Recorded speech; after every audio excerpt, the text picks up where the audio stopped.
Quel trait de personnalité tu apprécies le plus chez les autres? La sincérité, euh,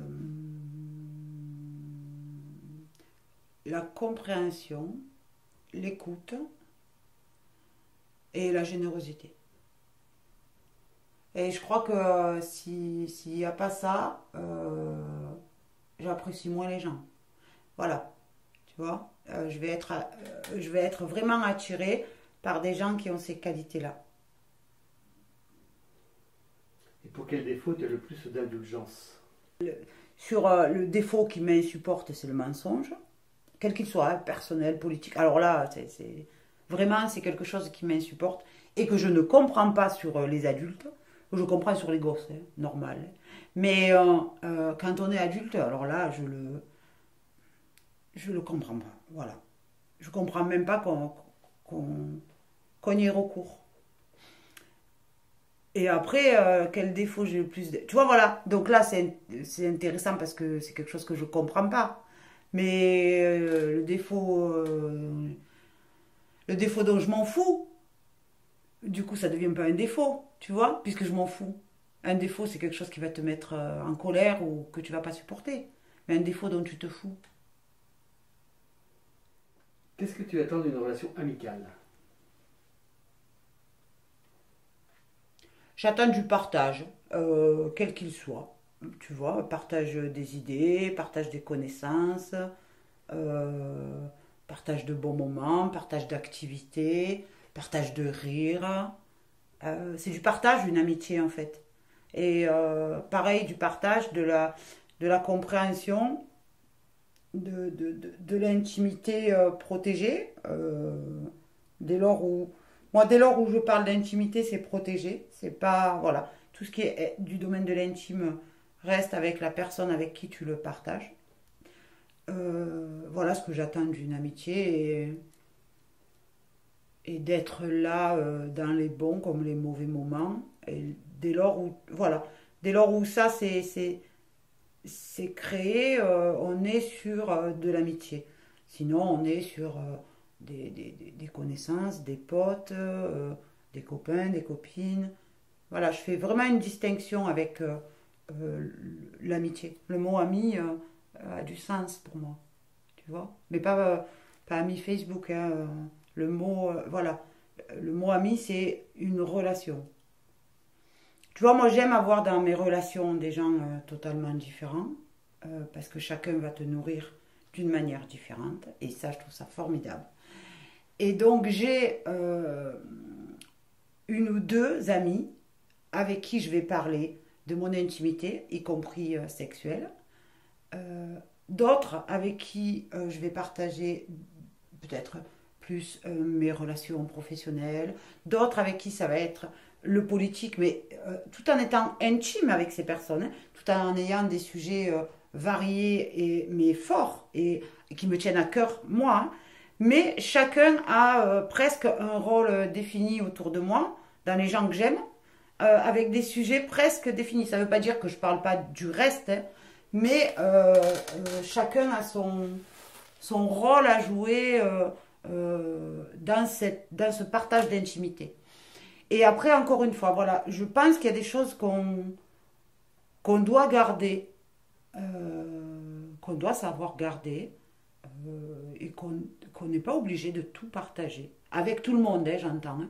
Après, où on doit choisir la personne avec qui on veut partager tel sujet, tel souvenir, telle blessure, voilà. Et ça fait partie d'un équilibre. Et moi, en tous les cas, moi, c'est comme ça que je conçois mon équilibre. J'ai mes personnes ressources pour des sujets bien différents et qui vont me ressourcer, tu vois. Si tu devais nous les décrire tes amis, quels seraient leurs points communs? Alors, leur point commun, l'écoute. Alors, j'en prends deux en tête pour faire le point commun. L'écoute, l'autodérision. Alors, les deux, c'est pareil. J'en ai mis une troisième en tête aussi. Tu vois, l'autodérision, la compréhension, la sincérité Et ça, j'adore, tu vois, quand j'ai des discussions où je sais que j'ai tort et où je dis à des amis, non mais là je sais que j'ai tort, mais sauf que c'est mon fonctionnement et c'est je choisis ça, même si je sais que j'ai tort. Et ce que j'aime, c'est oui, tu sais que tu as tort, mais moi ça m'empêche pas de te le dire et de te dire que tu devrais pas choisir comme ça. Et ça, j'adore. Voilà, on est dans une relation saine où chacun va écouter l'autre et dire et continuer à rester sur sa position jusqu'au moment où, tu vois, je prends un cas précis, ou jusqu'au moment où effectivement tu as bien fait de choisir cette solution parce que tu es apaisée, tu es sereine, et c'est vrai que si tu avais pris l'autre, tu serais peut-être pas apaisée, pas sereine. Mais tu as eu tort. Et ça, j'adore. J'adore avoir cette relation vraiment sincère où euh, je pense qu'on n'a pas de nécessité à s'engueuler quand on est sincère et qu'on n'a pas besoin de s'engueuler dès lors où on est sincère, où on pose les choses. Et ça, voilà, moi, ça fait partie ouais, des qualités que s'il n'y a pas, je vais quand même aimer les gens, mais j'irai pas, tu vois, voilà, j'irai pas au-delà, et donc j'irai pas sur cette intimité que je peux avoir avec d'autres. Euh, et donc, si tu accèdes à cette intimité, la richesse de la relation, elle est énorme. Et tes amis, tu sais comment eux, ils te perçoivent? Oui. Euh, oui, oui. Et ils me perçoivent avec un idéal militant, tu vois. Ils me perçoivent comme avec voilà, avec cet idéal militant qu'ils aiment. Et et voilà, ça ressort vraiment beaucoup. Ouais, c'est ça qui ressort. Peux-tu nous dire quelques prénoms de tes amis importants? Alors là, dans ceux dont je pensais, tu as Anne et Yasmina. Anne, ça fait 15 ans qu'on se connaît. On a travaillé ensemble pendant 15 ans. Non, ça a eu 23 ans qu'on se connaît. On a travaillé ensemble pendant 15 ans. Et donc, on passait 8 heures ensemble. C'est énorme. Pendant 15 ans, 8 heures collées. Hein. On était vraiment cul et chemise. Yasmina, ça fait pas très longtemps que je la connais, mais alors ça a matché direct. Mais direct, direct. Elle est somptueuse. Elle a une capacité d'écoute, mais qui est incroyable. Incroyable, incroyable. Euh, Elle t'apaise. C'est un bonbon, tu vois. C'est vraiment. Ouais, c'est. Et cet été, du coup, elle était là. Elle a passé une dizaine de jours à la maison. Donc on s'est encore un peu plus rapprochés.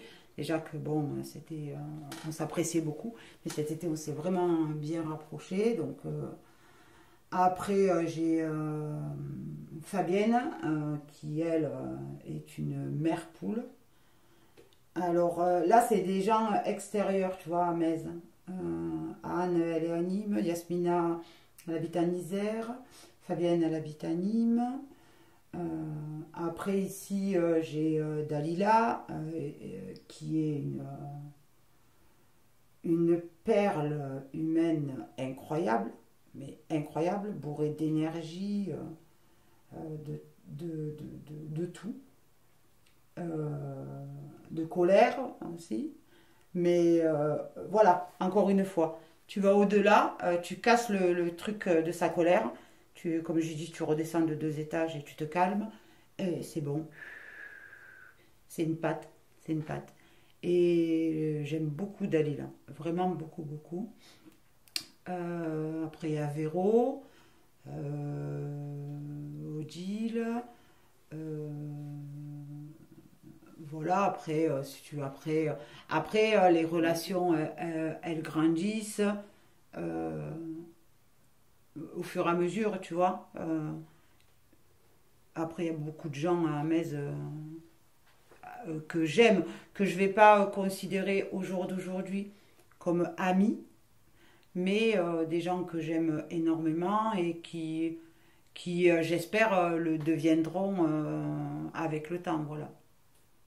Comment tu décrirais ta façon de communiquer avec tes proches? Je pense que je suis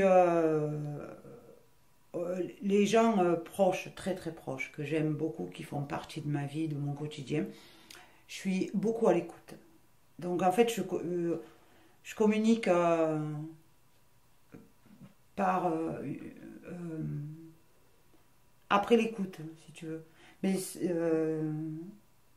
je suis vraiment à leur écoute. Et ils me le rendent en général, tu vois. Et j'arrive à créer des rapports intimes. Alors intime, ça ne veut pas dire tout dévoiler, hein, mais j'arrive à créer des rapports d'intimité avec certaines personnes. Et ça me plaît beaucoup, tu vois, de rentrer, pas forcément que de partager des loisirs, que de partager des bons moments. Il y a des personnes avec qui tu vas être que là-dessus et tu n'iras jamais dans l'intimité avec eux. Et puis il y a d'autres personnes avec qui tu vas créer ce rapport intime et qui fait que tu vas vraiment lier d'amitié après grâce à ça. Et ça passe par l'écoute avant la parole, à mon avis. Tu vois?